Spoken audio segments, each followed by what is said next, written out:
लिंग पुराण में 7 गलतियां बताई है कंगाल होने की।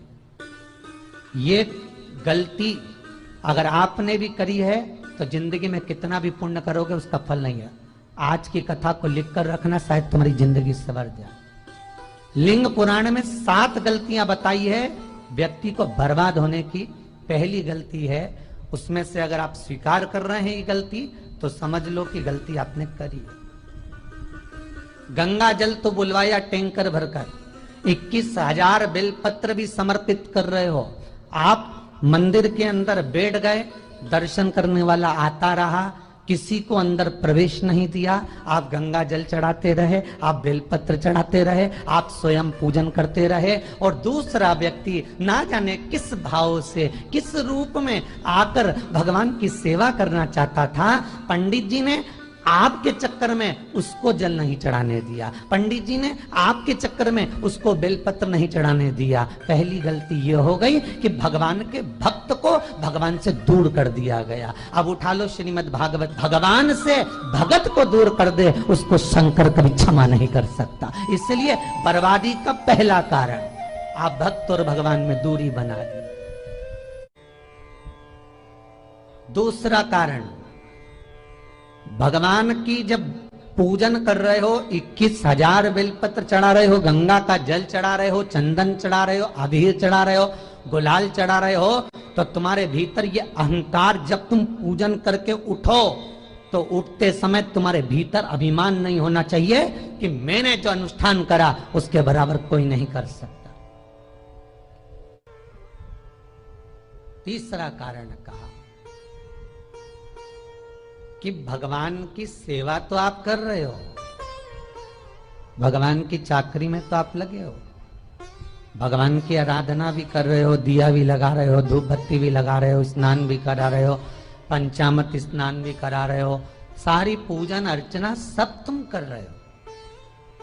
पर हो सकता है इस पूजन अर्चना में आप केवल 3 घंटा पूजन करते हो और बाकी के समय किसी न किसी की जीवात्मा को दुख पहुंचा रहे हो। एक कथा में एक बात कही थी कि भले मंदिर में दिया मत लगाओ, भले मंदिर में जाकर धूप बत्ती मत जलाओ, भले मंदिर में जाकर भोग मत लगाओ, भले मंदिर में जाकर जल मत चढ़ाओ, कुछ मत करो, भले भगवान को नए कपड़े मत पहनाओ, भले तुम्हारी मर्जी पड़े भगवान को भोग मत लगाओ, पर शास्त्र कहता है कुछ मत करो, पर एक काम जरूर करना कि किसी के चेहरे पर प्रसन्नता ला देना तो मंदिर में दिया जलाने के बराबर होगा। किसी के चेहरे पर चमक ला देना, प्रसन्नता ला देना तो अगरबत्ती लगाने के बराबर होगा। किसी गरीबड़े के, किसी दुखी के चेहरे पर अगर तुमने प्रसन्नता ला दी तो वो भगवान को कपड़े पहनाने के बराबर होगा। मालूम पड़े तुम मंदिर में पूरी सब्जी बांटो, मंदिर में भोजन कराओ, मंदिर में सारा पकवान चढ़ाओ, और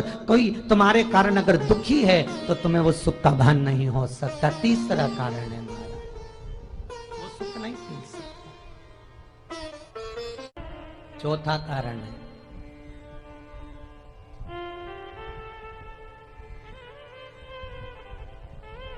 महाराज, जिस मंत्र को पढ़ा जा रहा है, जिस मंत्र का स्मरण किया जा रहा है,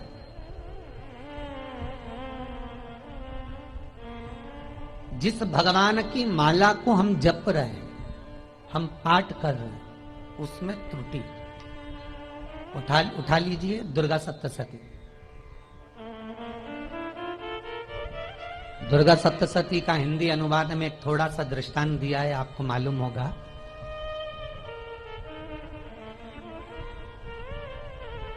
एक जजमान सप्तशती का पाठ कराते थे नवरात्रे में। नवरात्रे पूरे होते थे और उनकी पत्नी मर जाती थी। सप्तशती के अंदर लिखा है, बहुत ध्यान से सुनिएगा। दुर्गा सप्तशती का पाठ कराते थे और पत्नी नवरात्रे के बाद 4 महीना 3 महीने के बाद मर जाती थी। बहुत दुखी था सेठ। एक शादी करी, दूसरी करी, तीसरी करी, चौथी करी, चौथी पत्नी भी मर गई। बहुत दुख हुआ। आज वो गुरुजी के पास चले गया, गुरुदेव, गुरुजी, गुरुदेव गुरुदेव, गुरुजी बोले क्या हो गया? सेठ जी बहुत दिनों के बाद आ रहे हो, क्या बात है गुरुदेव?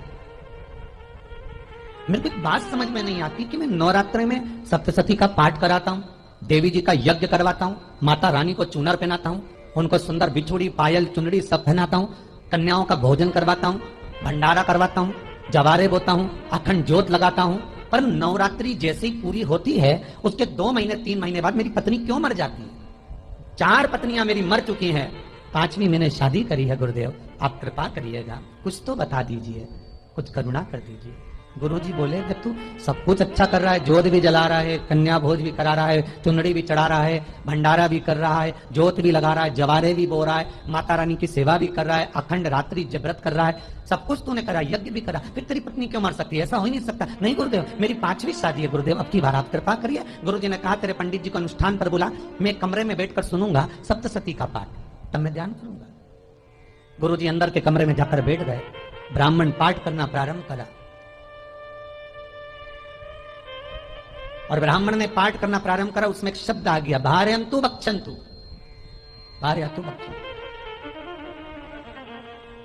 उसमें बोलना था भय पीड़ा को, हे जगत जननी तू भक्षण कर जा, पर ब्राह्मण बोलता था भार्यन्तु भक्षन्तु, मेरी पत्नी को, मेरी भार्या को तू भक्षण कर दे।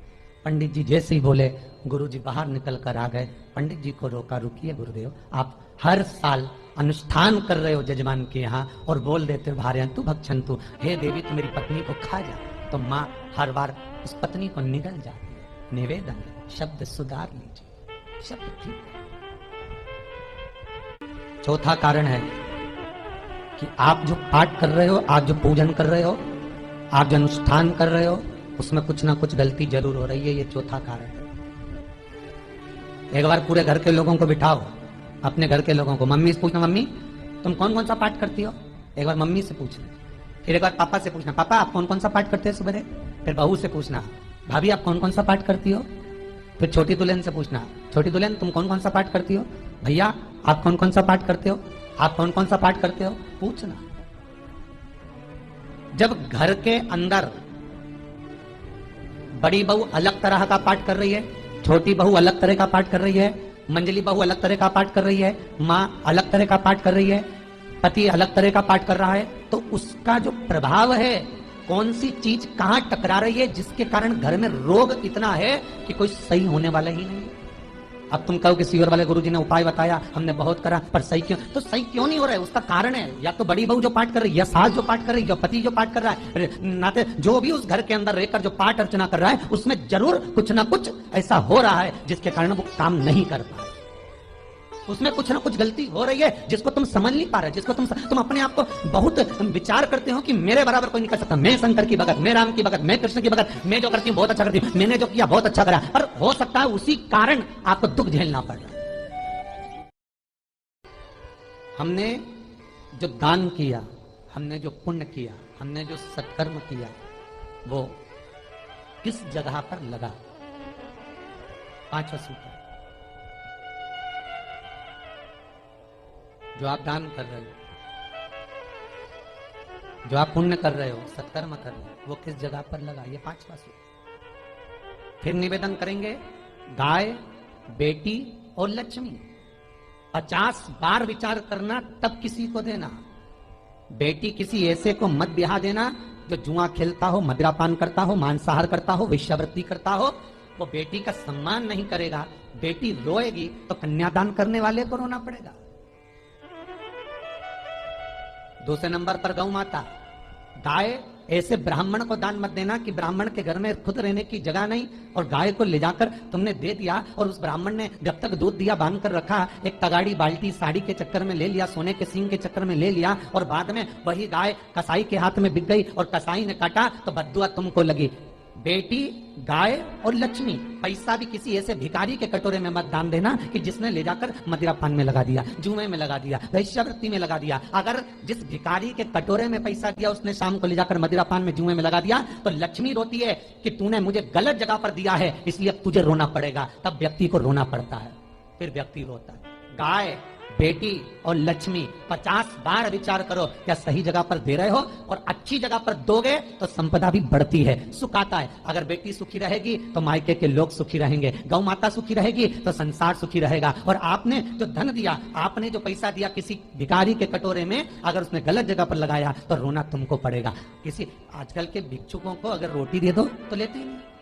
भगवान शिव की कथा का छठा कारण बता, हमारे दुख का कारण छठा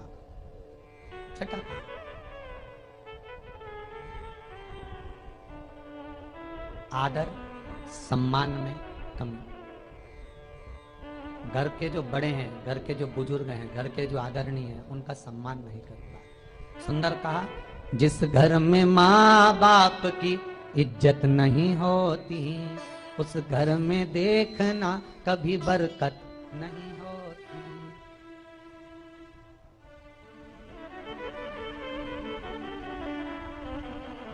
छठा कारण है सम्मान, सत्कार, आदर ना हो।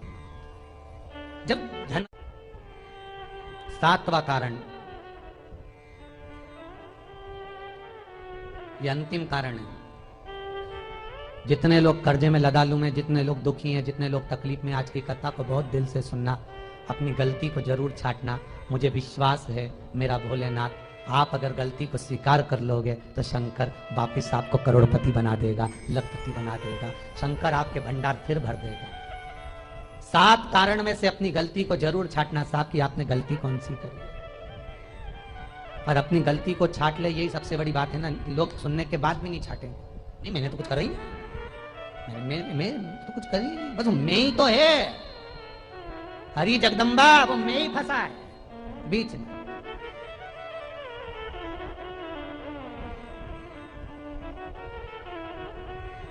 सातवां कारण,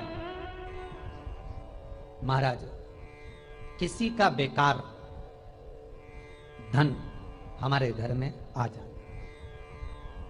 एक कथा बहुत सुंदर है। एक गांव में एक व्यक्ति रहता था, खूब अच्छी कमाई करता था।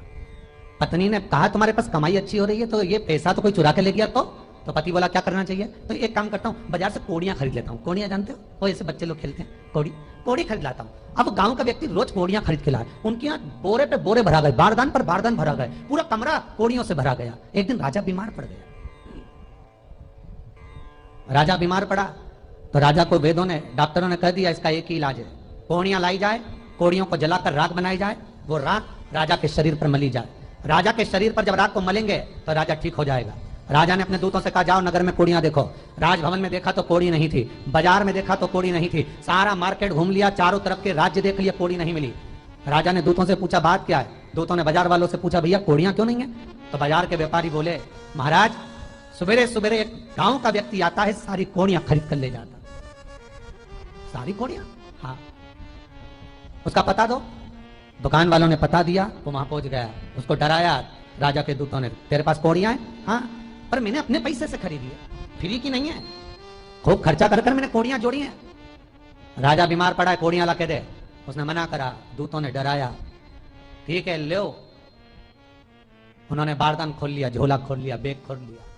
राजा के दूतों ने बैग खोला, वो गांव का व्यक्ति एक थाली में कोड़ियां लाता, उस पर हाथ फेरता और झोले में डालता जाता, फिर भर कर लाता, फिर हाथ फेरता, फिर झोले में डालता।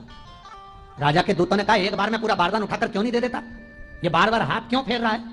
वो गांव का व्यक्ति बोला महाराज मैं कोड़ियों को थाली में भरकर हाथ इसलिए फेर रहा हूं, इन कोड़ियों में से मैं वो एक कोड़ी ढूंढ रहा हूं कि ऐसी कौन सी कोड़ी मेरी इन कोड़ियों में आकर मिल गई जो मेरी इतनी सारी कोड़ियों को लेकर जा रही है।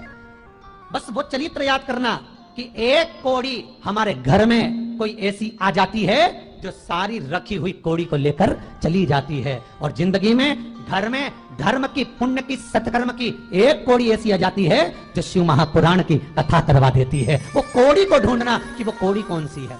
जो अच्छा काम करवा रही है अच्छी कोड़ी आई होगी, सत्कर्म करवा रही है अच्छी कोड़ी आई होगी, और मालूम पड़े एक कोड़ी ऐसी आ गई जो डॉक्टरों में भरवा रही है, सारा की सारा धन मेडिकलों में लगवा रही है, पुलिस में लगवा रही है, कहीं गलत जगह पर लगवा रही है, कहीं एक्सीडेंट में लगवा रही है।